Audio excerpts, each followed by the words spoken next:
Oke baik, assalamualaikum warahmatullahi wabarakatuh teman-teman. Terima kasih telah mengklik video ini dan selamat datang di Teman Cerita Channel.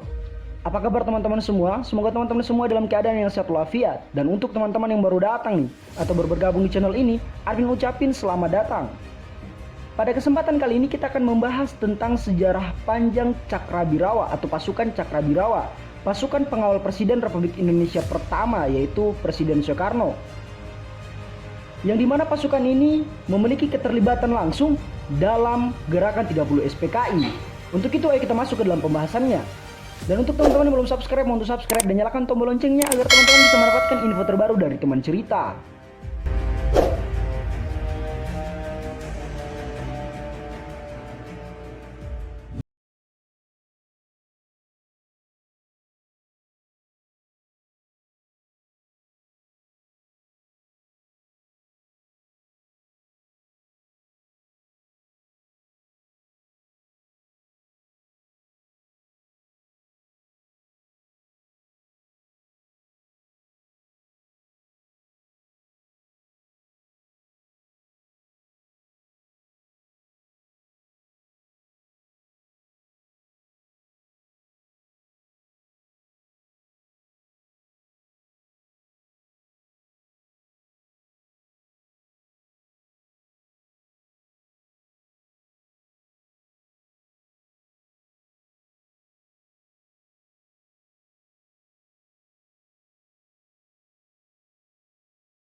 Gedung Kementerian Dalam Negeri di bawah pimpinan Raden Said Sukanto.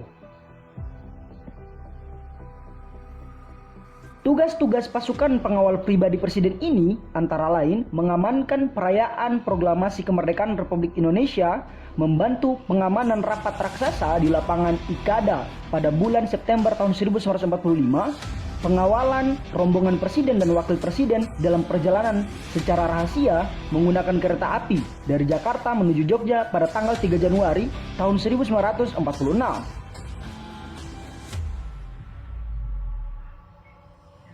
Sejak keberhasilan mengungsikan rombongan Presiden dan Wakil Presiden ke Yogyakarta pada tahun 1947, Said Sukanto membentuk kesatuan khusus bernama Pasukan Pengawal Presiden atau PPP dan dikomandani oleh Mangil Marto Widjojo.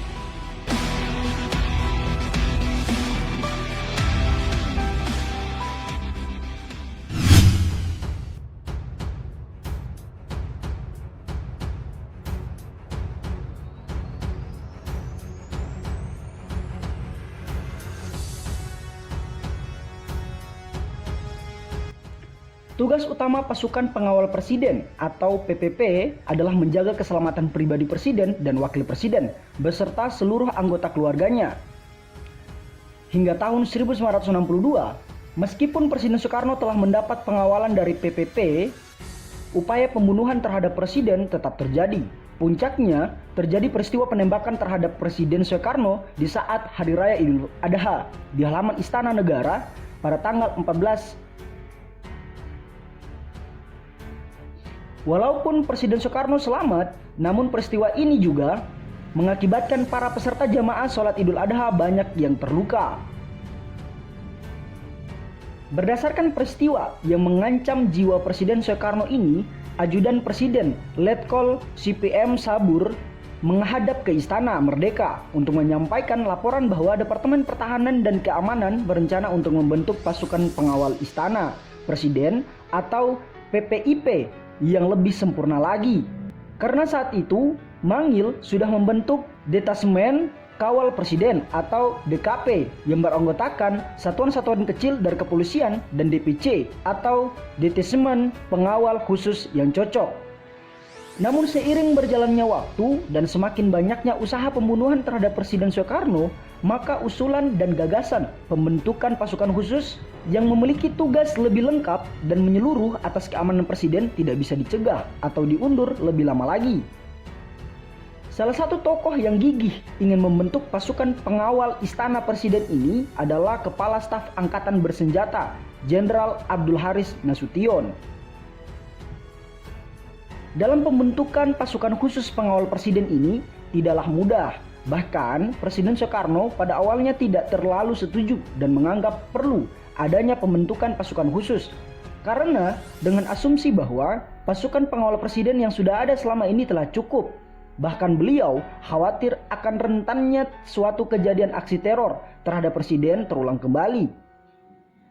Namun Letkol Sabur tetap mendesak Presiden Soekarno untuk membentuk PPIP yang lebih sempurna dan membawa laporan perencanaan pasukan pengawal Istana Presiden yang lebih sempurna. Letnan Kolonel CPM Sabur menghadap istana. Setelah menghadap istana, tanpa seizin Presiden Soekarno, Letnan Sabur membentuk tim untuk bertugas mengawal Presiden dengan meminta 1 batalion terbaik dari setiap angkatan bersenjata, di antaranya Angkatan Darat, Angkatan Laut, Angkatan Udara, dan Kepolisian. Karena kondisi inilah, dengan berbagai pertimbangan dan atas desakan Kepala Staf Angkatan Bersenjata Jenderal Abdul Haris Nasution, akhirnya pada tanggal 6 Juni 1962, di hari ulang tahun Presiden Soekarno, Presiden Soekarno menyetujui pembentukan sebuah satuan pengawal Presiden yang kemudian diberi nama Resimen Cakrabirawa dengan surat keputusan Presiden Republik Indonesia tertanggal 6 Juni tahun 1962 nomor 211 garing PLT garing 1962.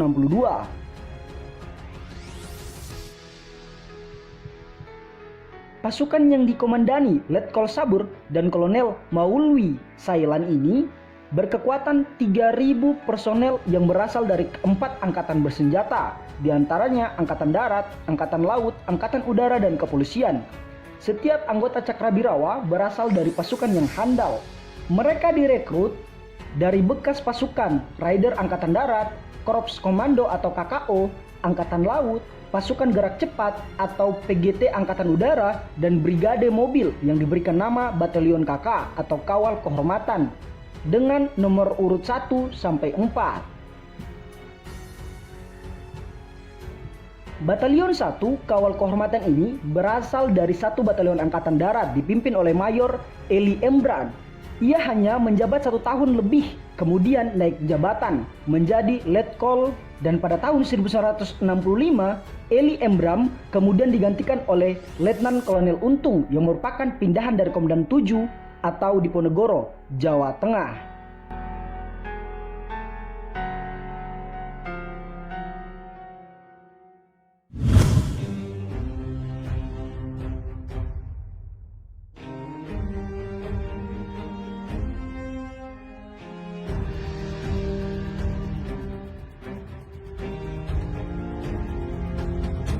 Letnan Kolonel Untung sebagai pemegang bintang sakti berkat kiprahnya dalam operasi Trikora memimpin batalion atas beberapa kompi, salah satunya Kompi C yang dipimpin oleh Letnan 1 Dul Arif.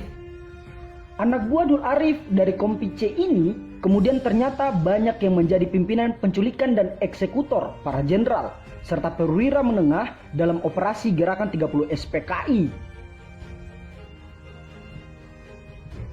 Mereka adalah Mayor Bungkus dan pembantu Letnan 2. Jahurup asal Bondowoso, Sersan 2 Raswat dari Brebes, Sersan Mayor Surono Hadiwiono dari Solo, Sersan Mayor Satar dari Malang, Sersan 2 Gijadi dari Solo, dan Kopral 2 Hergiono. Di luar itu ada Sersan 1 Ishak Bahar dari Purbalingga yang bertugas menjaga lubang buaya saat mereka menculik para korban.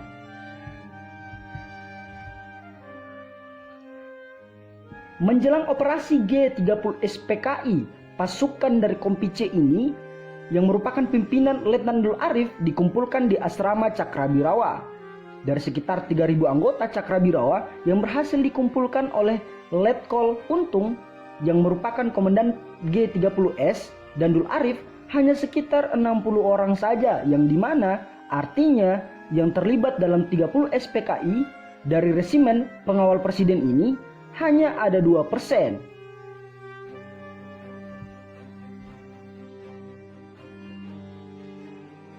Menurut Mayor Bungkus dalam wawancaranya dengan Ben Anderson dalam jurnal Indonesia University Cornell yang berjudul The World of Sersan Mayor Bungkus, mengatakan bahwa ia mendapat perintah dari komandan batalion untuk memberikan briefing untuk menggagalkan kudeta Dewan Jenderal dengan misi operasi G30S.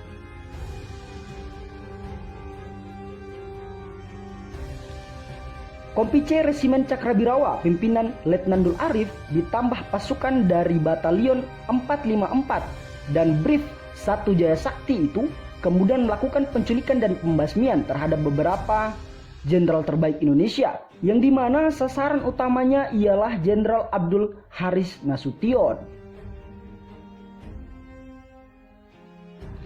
Meski hanya sekitar 2% yang terlibat dalam G30 SPKI, nama Cakrabirawa lewat film propaganda penumpasan pengkhianatan G30 SPKI, citra Cakrabirawa melekat dalam benak masyarakat sebagai pasukan yang bertanggung jawab atas peristiwa besar ini. Dengan adanya peristiwa ini, otomatis pasukan yang dalam perjalanannya bertugas mengawal dan menjaga presiden ini pada akhirnya kemudian dibubarkan.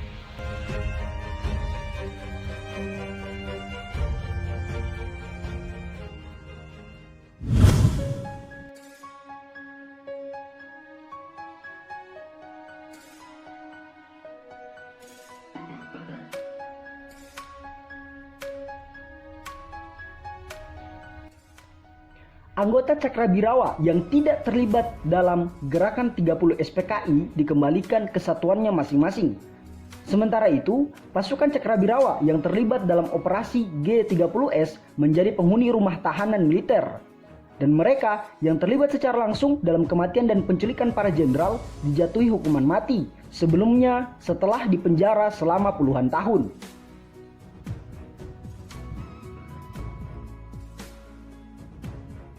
Kemudian, pada tanggal 28 Maret tahun 1966, bertempat di Mabes Direktorat Polisi Militer Angkatan Darat atau POMAD, diadakan serah terima tugas keamanan dan keselamatan Presiden atau Panglima Tertinggi ABRI dari Komandan Cakrabirawa Brigadir Jenderal Sabur kepada Direktur POMAD Brigadir Jenderal Sudirga.